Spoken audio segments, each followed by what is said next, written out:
Takže čau. Budu zran.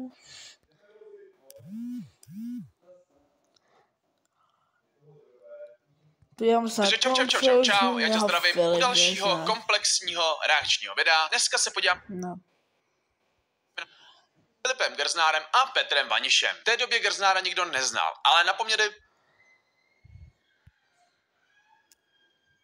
Takže čau, já tě zdravím u dalšího komplexního reakčního videa. Dneska se podíváme na našeho náčelníka sypačů, vůdce dlaždičů a hlavně krále dřepů Filipa Grznára. Video bude mapovat cestu od začátku až do současnosti a reakce bude rozdělena do 3 bodů. Výroky a hlášky, přešlapy a pády, ochota a dobrosrdečnost. Takže pokud jste buclatý hrošíci, šupky, hubky, rubky na pás, video do sluchátek a jdeme na to.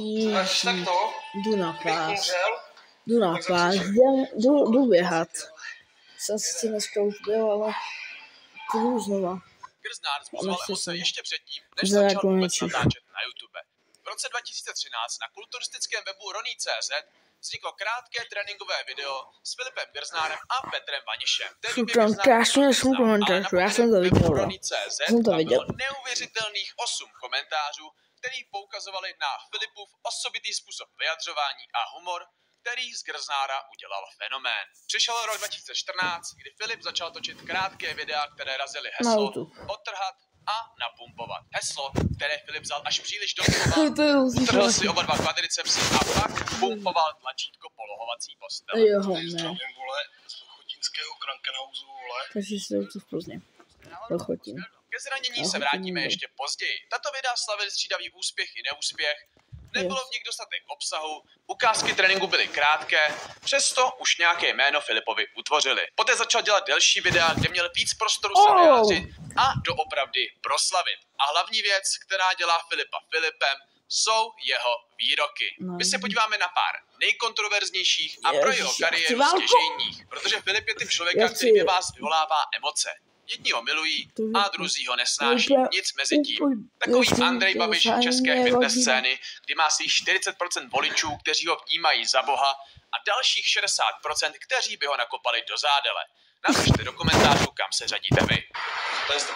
Ten produkt má hodně velkou budoucnost. Už jenom z toho důvodu. Do 60%? Takoval by se mu První věc, kterou je tady třeba zmínit, je Filipova dlouholetá spolupráce s CzechVirusem. CzechVirus byla tehdy malá firma, která se teprve začínala budovat. Spojila se tam spousta aspektů. Zapamatovatelný a chytlavý název, pěkné logo, kvalitní produkty a hlavně ochota vložit svůj osud do někoho tak kontroverzního, jako je Filip Grznár. Každopádně i pohár trpělivosti občas přeteče a přátelství i spolupráce někdy končí. A to konkrétně v březnu rok 2022 právě kvůli kontroverzním výrokům Filipa. Tady si myslím, že se firma CzechVirus rozhodla správně. K tomuto výroku se ještě dostaneme, ale k úvodu by to bylo dost. Jdeme na ty výroky. To je nejhorší věc. Vůbec to. Je to strašný. No jo, začátek Filipovy křižácké výpravy proti vyžraným. Obezita není nemoc, ale vlastnost. Cukr je jed a kdo žere sacharidy, tak je prase. S tímto krédem a kritikou tlustých si Grzny začal budovat jméno, ale taky první nepřátelé. Lidi nikdy nemají rádi, když jim někdo nastaví zrcadlo a věřte, že ty puclatý koblížky to řádně zvedlo ze židle. Oj, počúvaj, to jsem byl osobně v tom. Že česká turistická cena, ale fakt celková sportovní cena v České republice je způsobena v úpadku. Lidi, jakožto široká veřejnost se na kulturistiku jako sport a fitness celkově. Jestli netrefím bránu.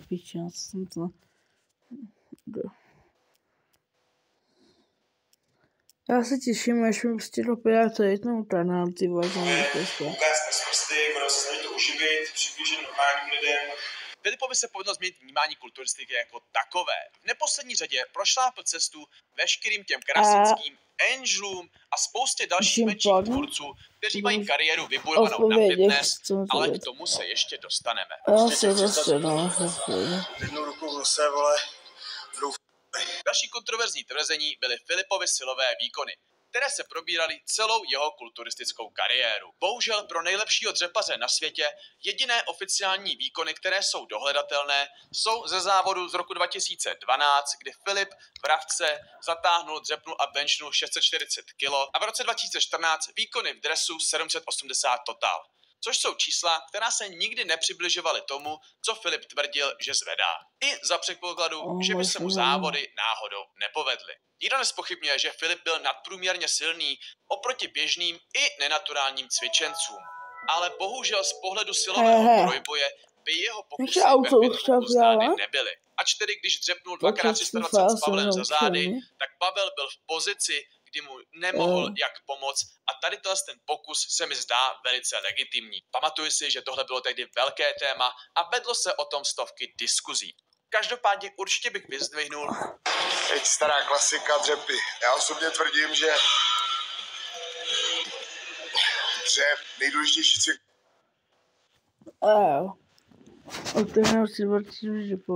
Vyhnul Filipův Equip dřep 280 kg právě po jeho zranění, což je vzhledem k okolnostem skvělý výkon. Pak, když chcete mít rakovinu, vole, tak si žerte, vole, rýži. Tatínek Grznár vyhlásil válku rýži a cukru obecně. Dožrat cukr byl automaticky blb a kdo se spal rýží, byl malej a zbytečnej. Chudák Čína se svým největším vývozem rýže na světě. Zlatý časy, ale musím říct, že když jsem před 7 lety stáhnul prvních 15 kilo, tak jsem z Filipových hrad Já jsem vycházel taky nějakou tu dobu. Asi 10, ne, dal jsem 5-6. Vycházel. I jako po pozdější dietě, kdy jsem stáhnul 120 kg. Takže ve spoustě věcech měl Filip pravdu. Odsuzování zbytečného přejídání, myslet dlouhodobě a ne krátkodobě, to jsou věci, se kterými se klidně stotožním. Zkrátka, jíst jako člověk a ne jako prase. A když jsme u těch prasat, tak tady mám krátkou zvířecí kompilaci.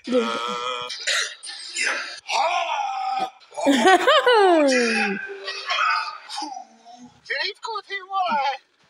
Ty jsi tady nějak zaprasil. Koho to pobavilo, tak like. Kdo neužívá suplementaci před tréninkem, při tréninku, během dne a tak dál, se strašně ochutí. A když to řekl na plnou hubu, je to prostě totánič. S tímhle nesouhlasím. Můžete říct, kdo jsi ty a co jsi dokázal, že nesouhlasíš. Abych to byl na pravou míru. Filip často tvrdil, že suplementy jsou základ, ale že stojí peníze. Kulturistika je sport o penězích a když je nemáš, nemůžeš ji dělat na vysoký úrovni. Což je pravda. Dle mě je ovšem absolutní základ kvalitní spánek, kvalitní trénink, kvalitní strava. A suplementy jsou pouhá špička ledovce. Spousta lidí dá protein, aby ušetřila čas, nebo se cítí unavený, tak dají nakopávač, místo toho, aby se správně nastavili v hlavě. Ale na poměr cena výkon je lepší zainvestovat peníze do kvalitního jídla a ne si jako začátečník zbytečně zatěžovat hlavu. Nicméně bych tady vyzvehnul kvalitní minerály a vitamíny. Pochopitelně, čím déle trénuješ a čím víc času a peněz máš v tréninku, tak suplementace jako taková tě může o pár procent posunout. Jak říká Grznár, lepší je žít rok jako tygr, než 10 let jako korysa. Závěrečný téma výroku tady máme Grznyho otevřený pohled na doping, propagaci, schvalování sypačky a neuznání jakéhokoliv nižšího tvora, co nebere. Na jedné straně respektuji otevřenost ohledně téma sypání, protože to bylo obrovské tabu, o kterém nikdo nemluvil a nikdy to nebylo tak rozšířené. Pomohlo to spoustě dalších tvůrců o tom mluvit bez strachu z nějakého negativního feedbacku. Ale na druhou stranu, a to už problém je, jelikož je spousta lidí hloupých, snadno manipulovatelných, tak věřím, že hodně lidí, co nebylo úplně rozhodnutých, se tímto nechali přesvědčit, ač to reálně třeba vůbec nepotřebovali, ale každý svýho štěstí strůjce. Pokud si mít víc svalů, být silnější a v mém životě je jenom fitko, tak je sypačka v pohodě.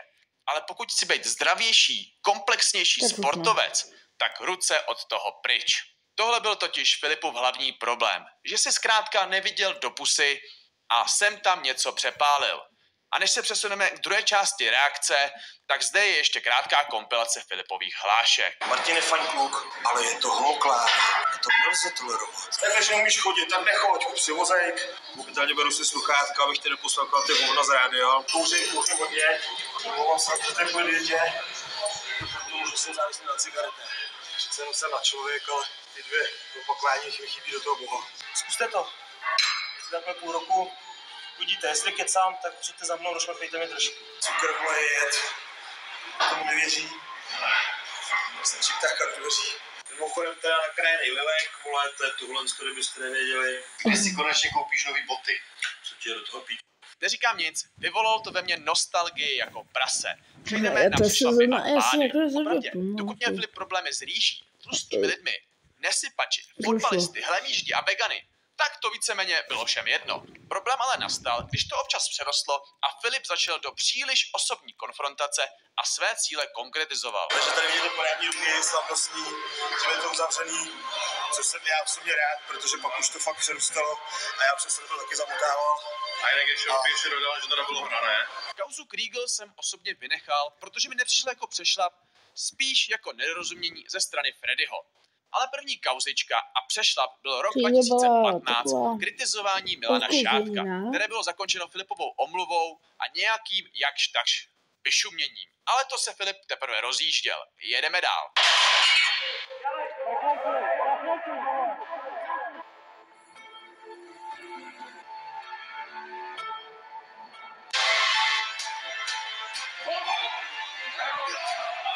První obrovský pád. Rok 2016 přinesl fatální zranění utržení obou dvou kvadricepsů. Většina lidí si myslela, že to je pro Filipa konečná. V té době totiž Grznár rostl a sílil. Vždy byl na jeho těle i čele vidět extrémní progres. Bohužel došlo ke zranění na dřepu a převezení do nemocnice. Samozřejmě se tak trošku vrátilo jeho několikrát opakované prohlášení, že se zraní jen blb, a pár pitomců ho skrz to v komentářích konfrontovalo. Nikdo nečekal, že Filip bude normálně fungovat, natož cvičit. Ale stal se de facto zázrak.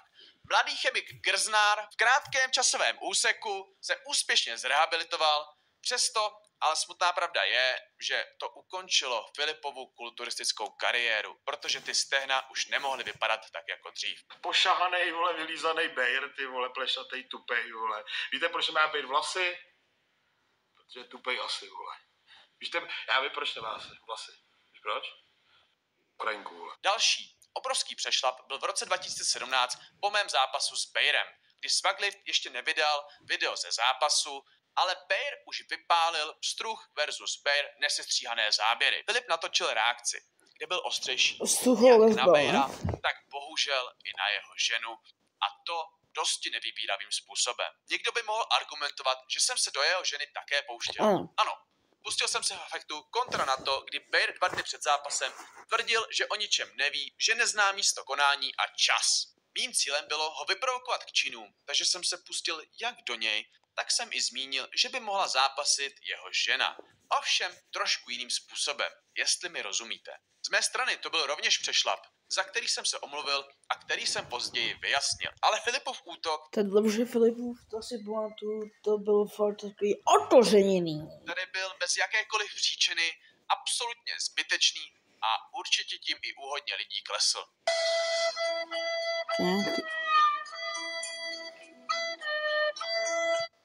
Mě už to fakt jako, jak chcípám. Já už fakt jako, jdeme svět na to, neznám. Fakt jako, já mám taky svůj osobní život. Jsou ženský dneska jiný než dřív, je mi to úplně jedno, prostě furt jsou to ženský. Jak se říká těm jak studujou dinosaury a tohle. Ty jsou brontosaurus, ty jsi máš svůj OnlyFans, no, je to pravda, mám svůj OnlyFans. Když najde někdo můj OnlyFans, ty budeš prezidentem, já nevím, jak se náš prezident jmenuje, takový bezcenný človíček. Teď se zeptat, kam se podělo tvoje staré já, už nejsem tak nasypanej. Vrátil by se ke kulturistice, ty fakt je, že v těch mástrech to je vlastně stará generace, ale nesmí na Facebooku asi 60 000, protože tam budeme o videí na YouTube. To prostě chtěli jste otázky, odpovědi a tady jsou. Takže jdeme na to, je tady asi 130 otázek nebo kolik, tady fakt dost a těším se na ně. Tak, Zdar Filipe, viděl jsi aktuální tréninky 58letého Mikea Tysona? Ano, viděl. V červnu bude zápas s Jakem Paulem. Jasně. Názor na ten zápas, je to super, oba si vydělají strašný prachy, vy na to všichni budete koukat. Já taky. Bude to zajímavý střed generací, jako 58 let, to je masakr, ten člověk je skoro o 20 let starší než já a zápasí, nebo jde do zápasu, jdeš tam pro peníze, jasně, Mike, že jo, to je jasný, na druhou stranu, ale já sám jsem na ten zápas strašně zvědavý, těším se na to, bude to velká podívaná, prostě Jake Paul je úžasný boxer a Mike Tyson taky a ten věk se bude hrát. Ale nemám na to názor, těším se na to, to je všechno. Tvůj názor na to, tak to je další. Konečně, jo, jakože konečně točíme otázky na YouTube. Taky si říkám, konečně. Dani, vás jezdíte, nebo jste kliky na bradlech s přidanou váhou, není to špatný, ale byl jsem na to vždycky slabý. Zkrátka kliky s přidanou váhou, nikoliv dipy, ale kliky, na bradlech. Za dipy bych ti udipoval hlavu příborovým nožem, ty vole. Prostě... Já jsem na ně. Nejezdil jsem nikdy moc, jako s přidanou váhou. Jo, občas, že si zadal 20 nebo takhle, ale... Já jsem dal asi 15. Spousta lidí tam to dělá maximálky a jiný ale mě to nikdy jako nějak úplně nechytlo, no. Tak, trénink s Beranem, s kterým? Myslíš s Pavlem Beranem, nebo ty tady píšeš ještě s Beranem s malým B, takže jako jak bych jako trénoval ty vole s Beranem, ty vole, to nevím, možná tak vole, to, ale zkrátka dobře, s Pavlem Beranem trénink už nebude, protože každý trénuje jinak. Hlavně Pavel trénuje lehce, já vždycky trénoval těžce, Pavel se bojí zranění. Dobrý, jdeme o strás. Jo, to nás zajímá. Jmenuji se Tomáš. Angličtinu jsem se začal učit ve škole a bylo to dost. Museli jsme se učit všechno nazpaměť. A neuměl jsem vůbec mluvit. Dedula, volně volím všichni. Toto máš ako dárček odo mňa. Čo ty na to? Budu mu říkat potom v letě, tohohle frára jsem porazil, s tím jsem si vytřel prdel a celka dneska udělá 6. rozhovor. Já půjdu večer na 3. trénink, já budu trénovat, ať to promuje on, ať tancuje, ať povídá. Trénujem týždenne raz, to akože mi... Napíšem im ahoj, ako sa máš, oni pošlú like. Každopádne mi posielala číslo účtu, tak som jej na ten účet poslal 100 €. Ti do f***y, ty m***o. Oh môj bože. Upozornenie, v tomto videu sa nachádza veľa nadávok, kvôli ktorým som musel celé video zacenzurovať, takže keď chcete vidieť necenzurovanú verziu, tak choďte na moje Hero.